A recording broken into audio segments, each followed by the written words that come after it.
Buenas juventud a mi canal, señor Podle. Hoy os vengo a presentar mi proyecto de evolución especulativa de los caracoles, especialmente de los Cornuaspersum. No es la especie de caracol que se te viene a la mente cuando piensas en caracoles. Ese probablemente sea el Helix promatia. Según las votaciones que he estado recuperando de todos mis vídeos, el caracol ha sido el ganador. Pero claro, debí especificar el tipo de caracol. Escogí hasta el final porque es del que he podido encontrar más información y con el que estoy más familiarizado respecto a mi entorno. A lo mejor alguien me saque algún caracol que me olvidé, del que tenemos aún más información, pero no voy a buscar todos y cada uno de los cientos de especies de caracoles terrestres que hay. Recuerdo que si queréis dar sugerencias para próximos vídeos de evolución especulativa, hacedlo en la caja de los comentarios. Yo cuento los comentarios, no los likes. Da igual si un comentario tiene 30 likes y otro solo 3. Si el segundo es más comentado, es más probable que vote el segundo. De otro modo sería demasiado trabajo para mí. Y un consejo. Para que el vuestro aparezca, no pongáis cosas muy específicas. Yo me las apunto por si acaso, pero si es algo que es poco probable que otros pidan también, si realmente queréis que salga pedido otra cosa. Por ejemplo, no diré nombres por si dicho usuario no quiere quedar tan expuesto. Cierta persona me pregunta por la posible evolución de ciertos animales críptidos, es decir, que no se está 100% seguro de que exista. Nivel el monstruo lagonés, el yeti, mi novia, de hecho, una serie entera. Y pese a que la historia me atraiga demasiado, como es poco probable que otras personas pidan lo mismo, es poco probable que salga en algún vídeo a menos que esta misma persona lo pida más de una vez u otros lo hagan. Por lo que recomiendo que pidáis cosas más comunes. Intentaré buscar alguna excusa para que salga en algún vídeo, pero no lo garantizo al 100%. Ahora, sin más dilatación, comenzaré por decir que el caracol en general es un animal que poco o nada ha evolucionado desde el Cretácico, por lo que de manera realista es poco probable que vaya a evolucionar drásticamente en los próximos millones de años. Es poco probable que evolucionen más que desde el color y el tamaño, por lo que a lo mejor algunas cosas que vaya a decir están un poco pasadas de ácido, para volver al vídeo más interesante. No voy a usar la palabra Cornuaspersum, tan solo caracol o incluso caracol de jardín, y hasta caracol europeo de jardín. Bueno, me sale más rentable decir Cornuaspersum, pero bueno. Esta especie se originó en las costas mediterráneas, y luego, con la exportación europea colonial, llegó a América, Asia, Oceanía y a África, lugares en los que hoy en día son considerados como plagas. A causa de esto, en las zonas en las que no se comen, estas especies acabarían por volverse más resistentes a los pesticidas que los humanos les implantarían, dividiéndose entre aquellos que se volvieron más resistentes y quienes no. De los que lo hicieron, por obvios motivos, se dividieron en diversas especies dependiendo de dónde estén. Aquellos que por algún casual se hayan quedado en el desierto, se fueron, dejando solo las zonas más húmedas y boscosas sin incluir las zonas en las que han habitado desde siempre. Aclaro que esta especie, aparte de estar en los países que está actualmente, a posteriori fue trasladado a otros lugares.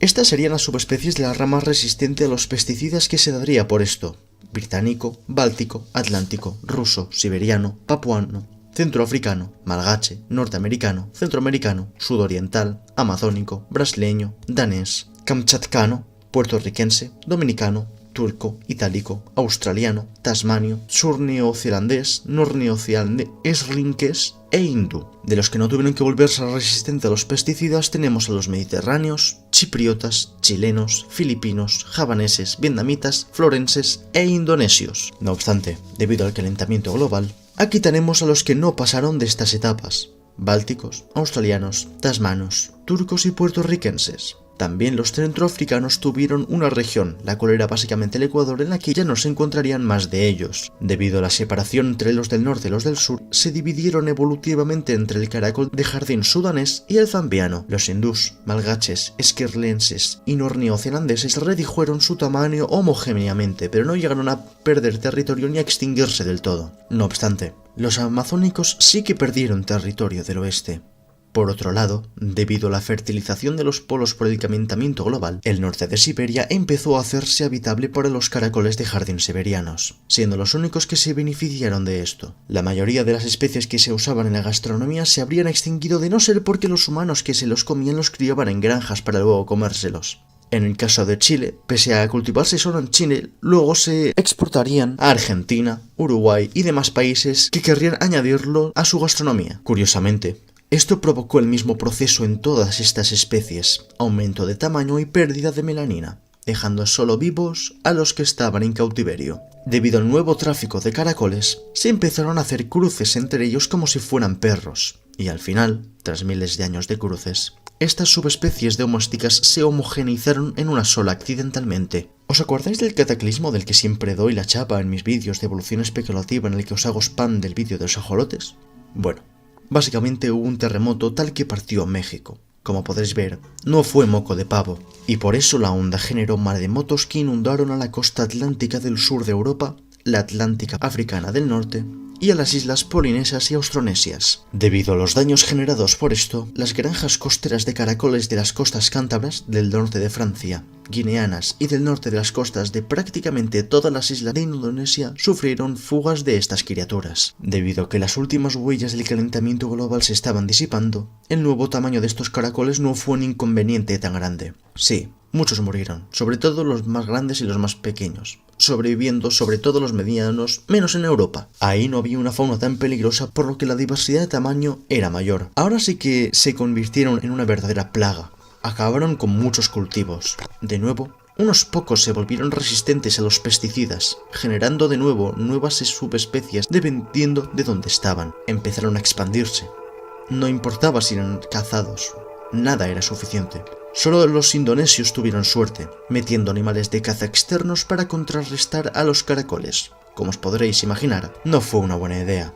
Tal y como se alimentaban de los gigantes caracoles, también se comieron a otras especies autóctonas. Pero bueno, esa es otra historia. El verdadero problema fue cuando se toparon con los caracoles descendientes de los cornus aspersum, quienes por estar ya casi 1 millón de años allí, ya se habían vuelto parte de la fauna del lugar y que, de hecho, ya se habían adaptado, la mayoría disminuyendo de tamaño por el calor de sus zonas.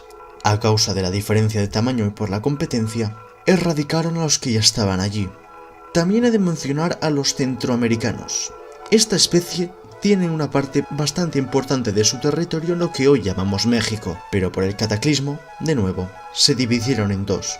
Y tal y como pasa con los centroafricanos, se generaron las especies del caracol de jardín mexicano y el mesoamericano. Por otro lado, pese a la expansión del Mediterráneo doméstico y al vietnamita doméstico a las zonas siberianas, fueron los únicos que no pudieron contra los que ya se habían establecido, es decir, los siberianos. En todo este tiempo, en estas zonas frías y por el gran espacio que ahora tenían, se hicieron más grandes para poder soportar el frío.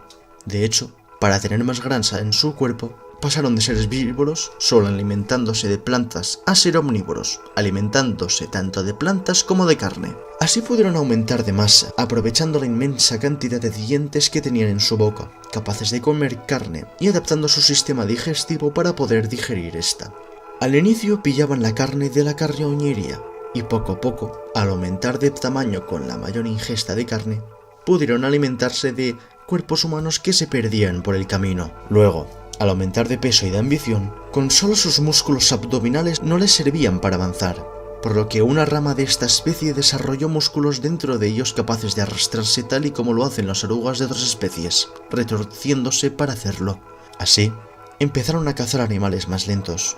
Su hermano evolutivo, en cambio, optó por tener mandíbulas retráctiles capaces de capturar presas más rápidamente, como los tiburones duende, incluso en ocasiones luchar contra pequeños osos. Como os podéis imaginar, caracoles del tamaño de un chihuahua no podrían hacer mucho contra estos poderosos primos. La guerra se dio entre Europa y Asia, ya que no hay separación de mar entre medio y los bosques empezaron a renacer. Los mediterráneos y los sudorientales tuvieron una gran competencia en lo que llamamos el norte del Medio Oriente, donde chocaron y donde hubo cruces. Con el drenaje del mar Mediterráneo, cuando el desierto que separaba Europa de África se convirtió en bosque como el resto de Sáhara, el bosque mediterráneo se convirtió también en campo de batalla entre estos dos, aunque aquí hubo más cruces que con Asia.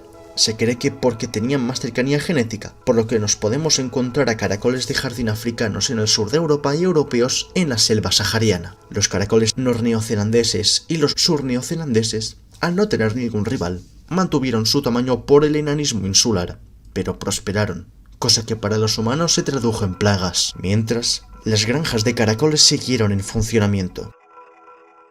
Gracias por ver este vídeo, no me esperaba que hubiera encontrado tanta inspiración para los caracoles, espero que quienes los hayan votado les haya gustado. Ahora, a clase, que llegas tarde.